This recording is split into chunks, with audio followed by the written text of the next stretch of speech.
créé avec du bois, non du prototype Desire Ron qui fonctionne avec un système mécanique, pas besoin d'électricité. Il a pensé évidemment aux coupures intempestives de courant. Il a présenté son appareil au public et sur les réseaux sociaux le 30 avril dernier. Je vous propose de découvrir son portrait. Très tôt le matin, Désiré est déjà à pied d'œuvre. Comme un forcené, le jeune inventeur se replonge dans ses recherches et ses calculs et teste à plusieurs reprises dans la cour familiale son tapis de course mécanique. Son premier modèle a subi de nombreuses modifications. Désiré veut en faire un appareil haut de gamme. Je voudrais qu'il soit biodégradable, moins lourd et qu'il reste totalement mécanique. Le produit pèse 80 kg et cela joue sur l'environnement car il est fabriqué 80% en bois. Autre challenge du jeune ingénieur, lutter contre les maladies cardiovasculaires et l'obésité. Mais pour atteindre cet objectif, Désiré manque d'outils spécialisés.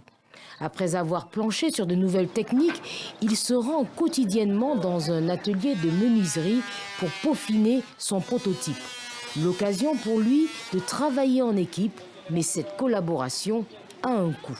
Avec 40 $, je devrais venir n'importe quand et y effectuer toutes les opérations que je peux faire pour exécuter cette machine, ce tapis de course sans énergie électrique. Et donc ici, on peut y faire les opérations comme les rabotages, les forages, les ponçages. La journée de Désiré s'achève dans son institut. Ici, son invention fait la fierté de ses camarades. À Goma et dans d'autres villes du pays, les responsables des salles de sport s'intéressent à cette nouvelle production locale. Près de 20 commandes par jour.